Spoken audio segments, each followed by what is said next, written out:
When I was a boy, I had this dream. I was running through the woods with my brothers, and we came to a clearing, and then the ground just kind of like dropped off into a cliff. Being the sort of youth that others described as having an overactive imagination, I was sure that if I just ran hard and fast enough that my legs would push off the ground and that I could fly. I had this dream over and over again, but every time I'd reach the edge, just before I was going to fly, I got scared and I just stopped. It was like I was afraid of my own power. So one night I decided I didn't care what was going to happen. I was going to do it. The next time I had the dream, I did it. I pushed off the ground and I flew, and it was real. Of course, the next morning I woke up and realized it was all a dream, but the magic was still there. In my dreams, I could fly, and the magic never really goes away. Once you get a taste of flying, it stays with you.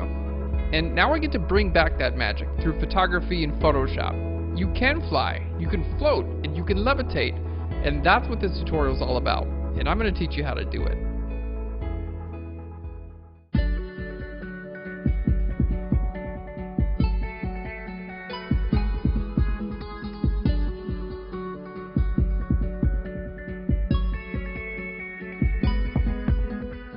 In this tutorial, we're going to teach you everything you need to know to create stunning levitation photos. We're going to go over the background and basis for creating a great image in general, and then we're going to move more specifically into levitation. We'll cover everything you need to know about wardrobe, location, lighting, props, and all the technical information that goes into a levitation photo. Then we're going to move on to the 3 different types of levitation photography. We're going to show you the falling method, the jumping method, as well as the supported method. Along the way, we're going to provide you with a ton of tips and tricks that are going to help you get the perfect shot. And in each section, we're going to show you exactly what you need to capture each photo. In the Photoshop section, we're going to take you from beginning to end for 3 different photos. We're going to cover everything you need to know from opening the photos all the way to creating the final images. All right, I'm excited. Let's get into this tutorial.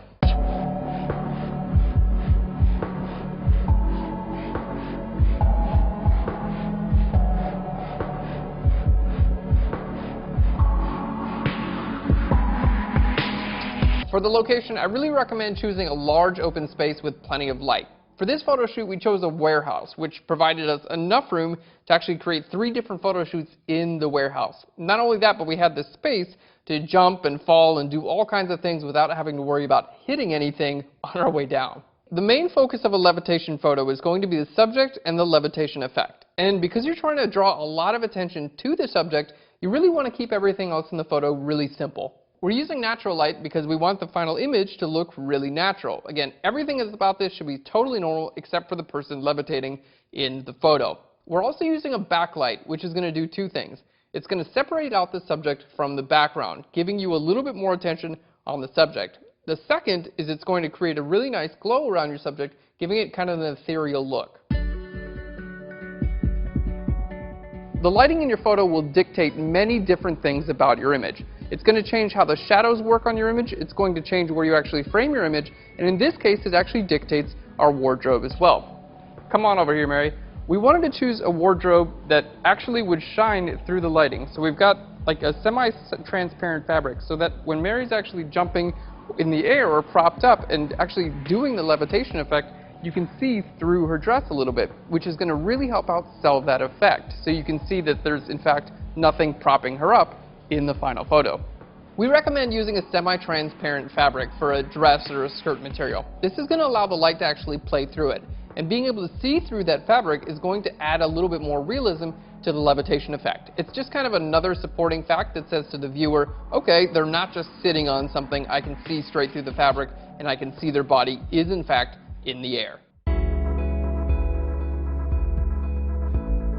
Using a simple prop in your image can make a huge difference as far as how interesting the final photo is. In the supporting method, we use a single rose, which gives our subject a little something to interact with and also helps tell a story.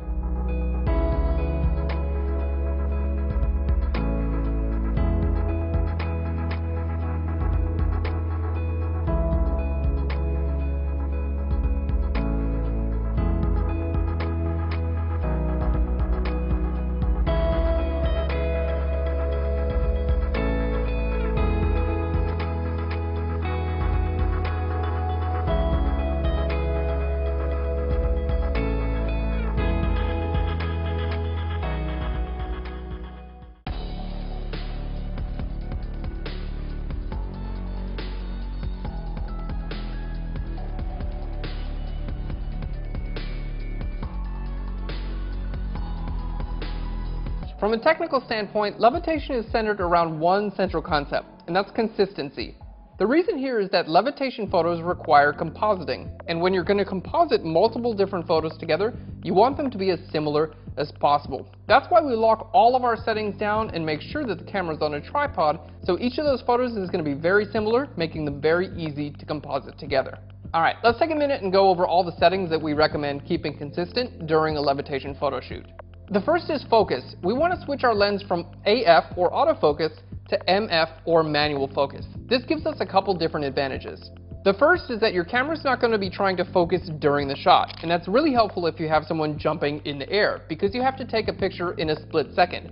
So having your focus set to manual means you can click the shutter button and not have to wait for the camera to focus.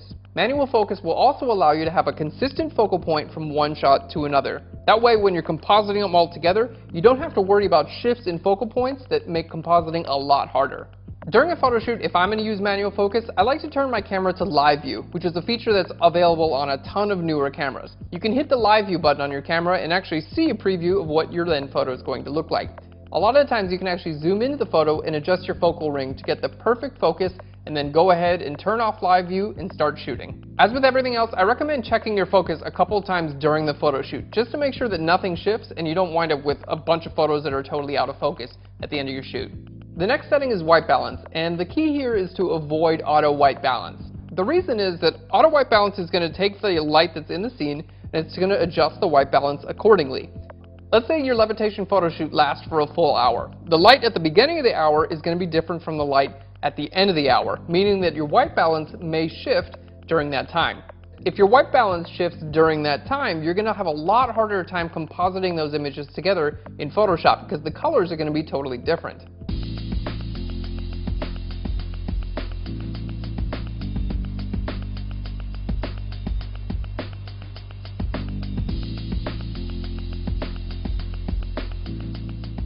That's why we recommend locking down the white balance. Choose something that's going to work for you, whether it's tungsten, daylight, cloudy, or you can set your custom white balance, which is usually a K setting on your camera. We also recommend keeping your shutter speed and aperture fixed as well. So to do this, you're going to want to shoot in manual mode. Your shutter speed, you want to be fast enough to freeze motion, so we suggest shooting at 1/400th of a second or faster. Your aperture you want to keep consistent as well. Choose an aperture that's going to let in enough light while still keeping your subject in focus. You don't want your depth of field to be too shallow here, so I avoid using apertures like 1.4, 1.8, 2.0, or even 2.8. Now, a special feature here is burst mode. If you happen to have a camera that will shoot more than 8 frames per second, I recommend using burst mode. This is going to allow you to take a lot of pictures for every single jump or every single fall, giving you a lot more options.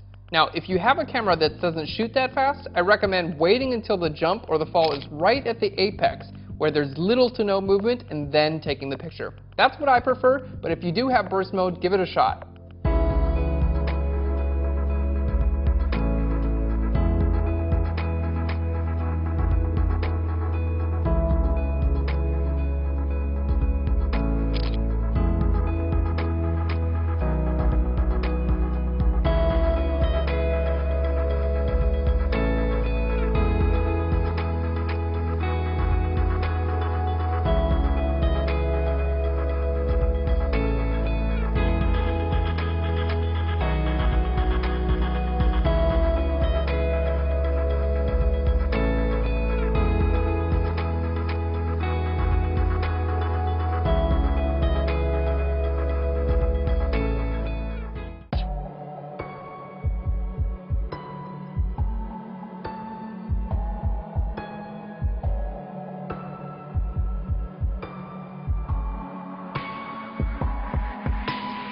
Now, before we get into each of the different levitation methods, there are a couple of basics that are going to apply to all levitation photos you do.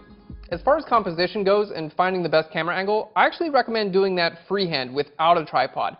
You can move the camera a lot easier that way, and then when you find a place that looks really good, go ahead and set up a tripod and lock the camera down in that location. I really recommend shooting on a sturdy tripod for the duration of the photo shoot. That's going to make sure the camera is in the exact same place, which makes compositing a lot easier.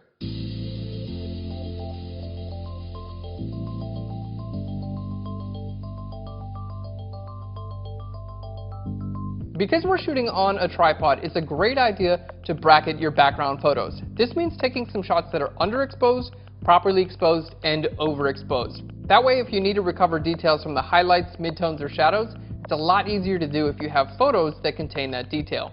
Having a tripod is going to really help out when it comes to exposure bracketing, which we need to do in this case because we have a light window in a dark location.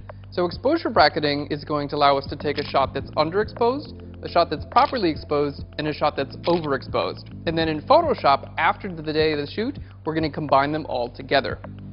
So what I'm doing here basically is trying to get some shots of the background without anything in it, so we can use those for compositing.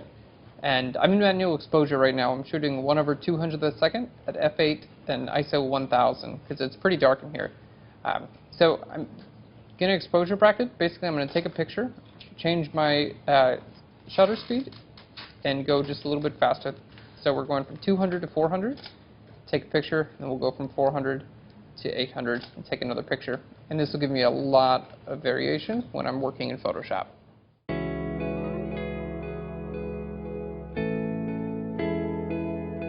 And the last detail is subject and background interaction. Now, even though your subject is technically floating in the air, you want some type of interaction that's going to place the subject in the scene. A lot of the times that can be done with things like shadows and reflections. And in our final image, we use a rose placed on the ground, which really helps put the subject in the scene, making you believe she's actually floating right there.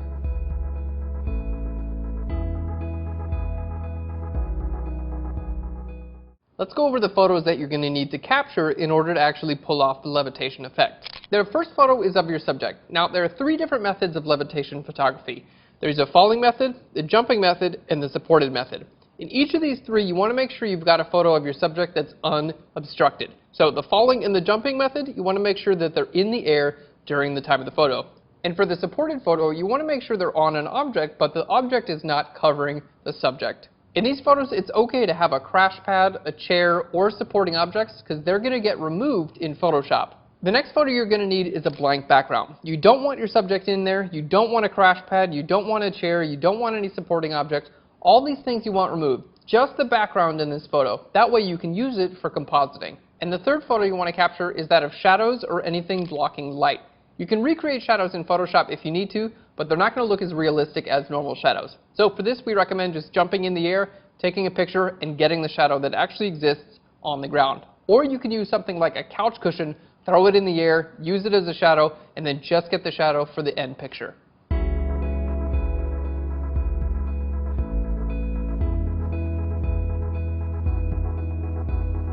A huge part of the levitation effect relies directly on your subject, and we recommend using someone who's really comfortable using their body and pretty athletic. So someone like a gymnast or a dancer or generally an athlete is going to be a great subject. Now, if you can't find anyone like that, it's not a huge deal. Just keep in mind you don't want to have them jump over and over and over again, and you don't want them to do anything that's going to abuse their body.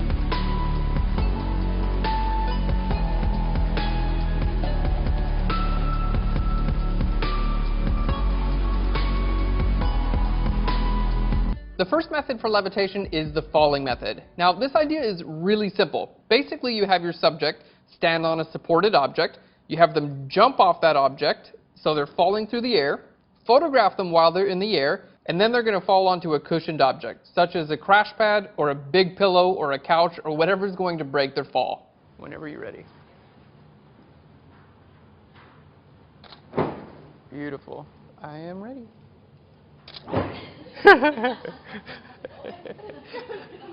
Your job is to photograph the subject while in mid-air, making it look as though they're levitating. The levitation effect in this case pretty much takes care of itself because your subject is actually floating in the air at the time you take the picture, and you don't have to fake that in the final. Really, your job is to remove all the other areas like the crash pad or the supports, and then it's going to make it look like they're floating in the air with nothing under them.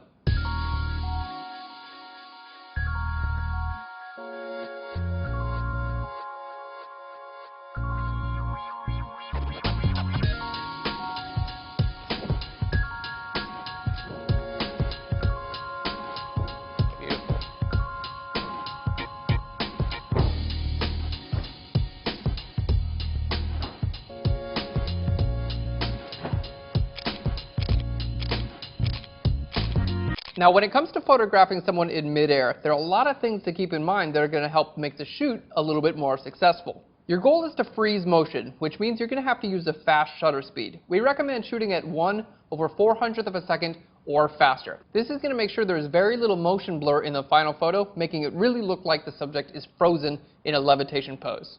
Now, if you don't have a ton of light in your location, as was the case with the actual photo shoot we did, it's going to be difficult to use a fast shutter speed because there's not enough light to support a proper exposure at that fast shutter speed. So we recommend raising your ISO up. You can also shoot at a wider aperture, but this is going to make your depth of field even more shallow, and you don't want to go past the point where your subject is going to be slightly out of focus. We find that a combination of a fast shutter speed and a high ISO works really well. Your end photos might be a little bit more grainy than you'd like because you have to shoot with a high ISO, but that's a lot better than having a blurry photo. But yeah, jumps, like, that's nice. Your feet are kind of down and your back is arched. Like, even that's really nice too. Okay. I guess I'm catching you on your way down there. That's great too. Yeah, it's hard to get my feet straight without traveling backwards. That makes sense. That makes sense. Like you're using the momentum to jump up. Yes. And in order to get the feet out, yes, it pushes you backwards. That so it's like going sense. from the ledge is a little easier because your feet can come up. Okay. Well, let's try a few more from the ledge then. Or if we just scooch it back and I can travel back further. Do you know what I mean? Mm-hmm. Yeah. I'm trying to stay on spot and get my, it's hard to level out before I hit the ground. That makes a lot of sense.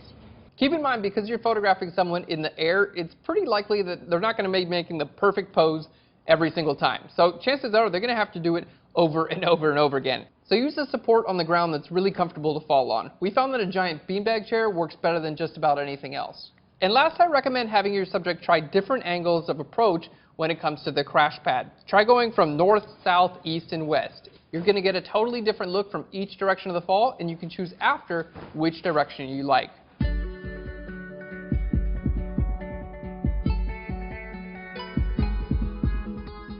Things you're going to need for the falling method. You're going to need a crash pad, something that's really comfortable to land on. We found that a giant beanbag chair works really well, but you can also use things like couch cushions or a mattress if they're not falling from too high. You're going to want a good jump station. This is a sturdy piece of furniture that your subject can jump off of so you can get a little bit more height and capture them in the air.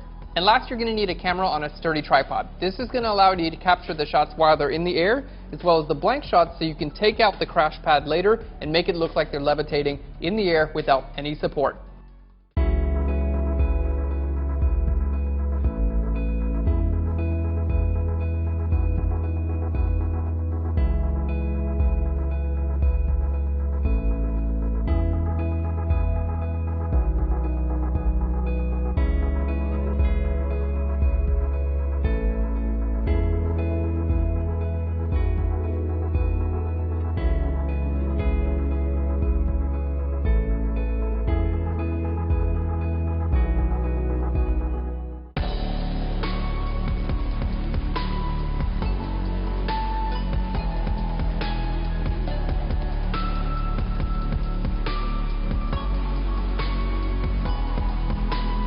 The next method for levitation is the jumping method, and this is a great place for beginners to start. The reason is you don't need a lot of fancy equipment, you don't even need a crash pad. Basically, your subject's going to be jumping in the air, and it's your job to photograph them while in the air. The only slight downside is this really relies on your subject posing in the air, and chances are your subject's not going to be able to get horizontal while in the air, so they're going to be at an angle a little bit more like this, giving it an appearance of like a high jump or a flight rather than just a horizontal levitation.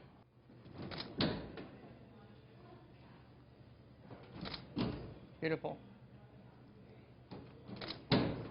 Alright, now even though your subject is not necessarily going to be horizontal, I've seen a lot of beautiful images done with a subject straight up in the air where it's made to look like they're 10, 20 feet up high, and we're going to show you how to do that.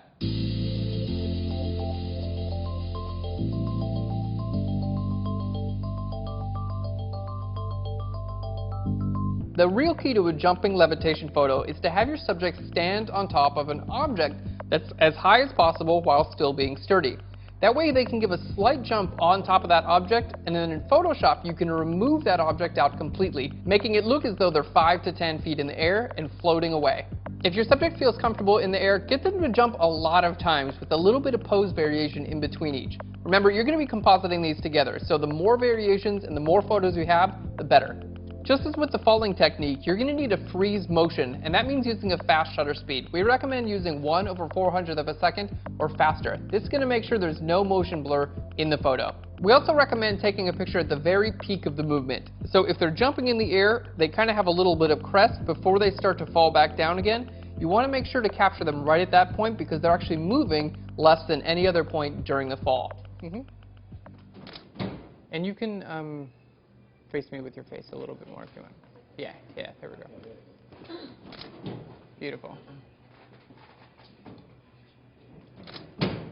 And can you step forward just a little bit? There we go, yeah. Beautiful. A quick tip for posing your subject is to get them to point their toes slightly while they're in the air. This is going to make it look like they're actually floating away rather than just jumping straight up. And the last thing to keep in mind is that you don't have to have your subject jump high in the air. Even just a couple of inches off the surface will work because you're going to be completely removing that surface in Photoshop. It's going to make it look like they're the height of the jump from the floor, not from the surface. So what do you need for the jumping method? Well, first you're going to need a jump station. This is going to be a sturdy piece of furniture like a table or a dresser, something your model can stand on and jump into the air and have the confidence that they'll land on it and everything will be secure. We don't recommend using a ladder here because it's far too precarious for your subject to land on. And second, you're going to need a camera on a tripod. So you can take the photos of your subject in the air with the piece of furniture here, then you take a picture without either of those in there and then composite just the subject back in and it looks like nothing's underneath them.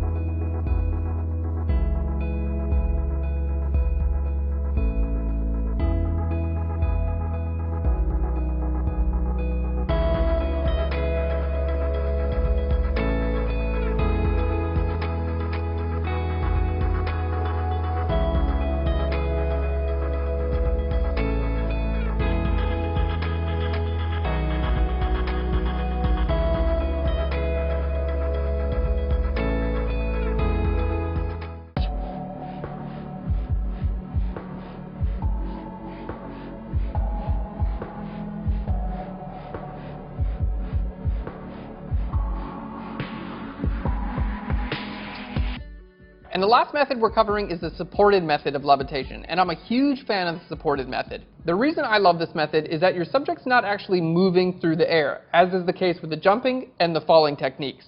This allows you to really take your time and actually pose the model for the final shot. Not only that, but you don't have to worry about using a very fast shutter speed to freeze motion, because there really is no motion. So the photography part of the supported method is actually very simple. Maybe this a little bit lower, but yeah, I think we're actually getting there. Yeah, a little bit, and we need to move it too.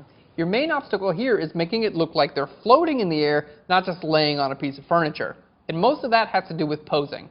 Yeah, let's change this out for something else, so we can have one foot like almost at the ground, and then your other foot will be out. You want it higher, or you just want it lower?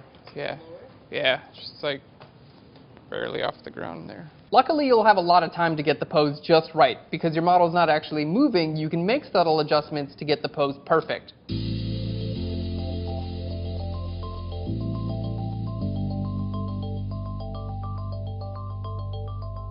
When it comes to supporting your subject, don't be afraid to use multiple objects. You don't have to have them balancing perfectly on just one stool. In this case, we used a stool for the back of our subject. Then our subject's foot was placed on top of a big gallon jug. This allowed our subject to get off the ground while still giving her support.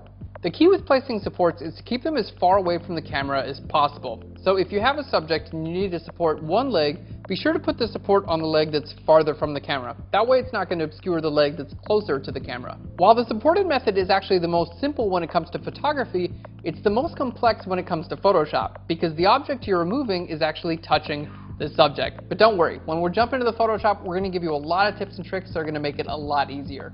Now, because you have a little bit more time when it comes to this method, I really recommend adjusting your subject's pose as well as the lighting to get the perfect shot. This is really the time where you can hone in and get all those details perfect. And feel free to try a couple different variations on the pose. Remember, you can have your subject looking straight up towards the sky or down. Both of these poses are totally going to work for levitation.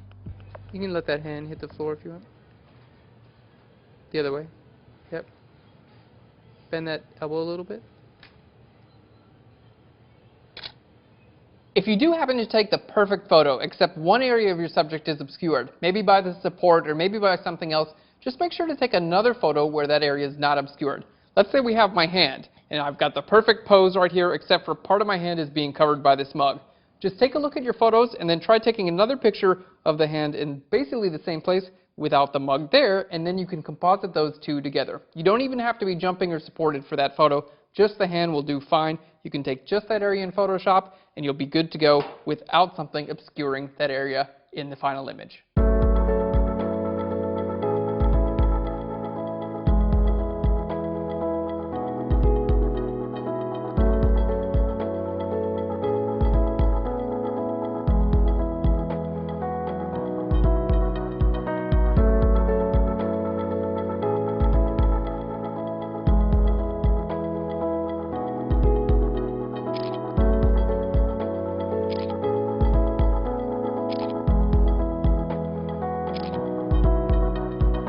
Make sure to photograph the location without anything in it, both before and after the photo shoot. That way, if the light changes during the photo shoot, you have examples of both before and after. And it makes it really easy to remove objects like crash pads or chairs or any other supports you may have used during the photo. Be sure to capture all the limbs of your subject in a single pose. You want to make sure you can see hands and feet and legs and even the subject's face. Any areas that are going to be obscured are going to take away from the full appreciation of the pose. If possible, have your subject look slightly towards the camera. Even just a little bit of detail on the face can make a huge difference in the final photo. They don't have to be looking directly at the camera like this, but a little detail goes a long way. So what do you need for the supported method? Well, the first thing you're going to need are actual levitation supports. We recommend using objects like stools that don't have thick bases. The reason is you don't want that thick base to cast a shadow that's going to wind up affecting your final image. Also, it's a lot easier to remove a couple legs of a stool in Photoshop than it would be for an entire thick object. And don't be afraid to use multiple objects. It's going to up your Photoshop time a little bit, but if it gets you a better pose, it's totally worth it. And finally, you're going to need a camera on a tripod. This is going to allow you to make sure you're taking the photos from the exact same place, so you can photograph your subject supported, and then you can photograph nothing at all, and then you can remove the support very easily in Photoshop.